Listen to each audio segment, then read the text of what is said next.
Death is all around us right now.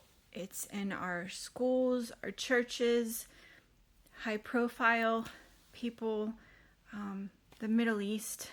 It's everywhere. As a nurse, I see a lot of death as well. And I just finished reading this book, Dark Clouds, Deep Mercy by Mark Vrogop. It was really good. It talks about lament, what lament is, why we should lament, how to lament. And it was just great. And it made me really kind of think over my experiences as a nurse with death. I've only been a nurse for 2 years, but I've already seen a lot of death. And that's something that I've had to work through in the past 2 years, on how I handle that and how I handle grief.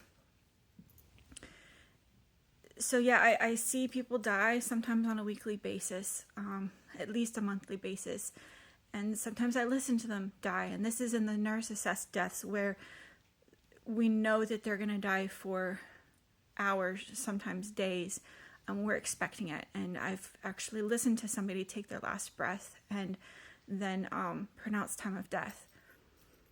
Then there are the times where it's the most unexpected thing to happen that day. Like I could be talking to a patient about her favorite restaurant. She's doing well, recovering from surgery. And then 15 minutes later, I come back and I see the whole critical team doing compressions on her. It could be a patient who just slides out of their chair one day, instantly lifeless, from a pulmonary embolism post-routine surgery. Or one time it was on Christmas Day, and I walked into a room and I saw the patient was dead, and I called a code and started compressions. He came back, and then a few minutes later he passed again, and we had to start compressions again. So it's all around me. And to be honest, it makes me angry. It makes me very angry.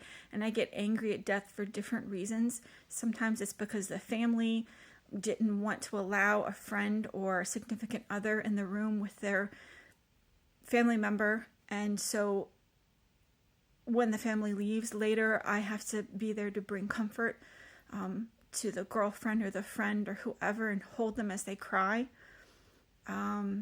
Because they couldn't be there when their loved one passed. Sometimes it's because the family's too proud or scared to be there when their family member passes. And I try to be there to hold the patient's hand when they pass, if possible. But it just makes me angry that they had to die alone for no good reason. I think that death makes God angry too. I think it makes him angrier than anything, actually. It's not natural. It was never meant to happen. It's not what he intended. We were supposed to thrive and go on living. And eventually death will be gone, and we're not going to have to deal with it anymore. I like to let my anger bring me closer to God and his anger at death.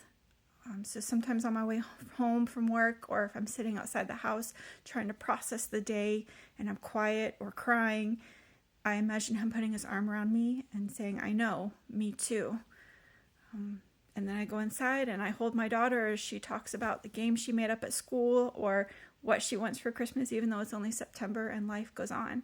And eventually life will go on to eternity and there will be no more death. And if you believe in God and his plan, I want you to take comfort in Revelations 21:4, where it says that there will be no more death or mourning or crying or pain, for the old order will pass away. And just rest in him on that and know that all the painful things, all the bad things will come untrue someday. And if you don't believe in God, I would just challenge you to read what he has to say about death. Read about how Christ conquered death. And if you're not sure that he exists, just ask him to reveal himself to you in a special way.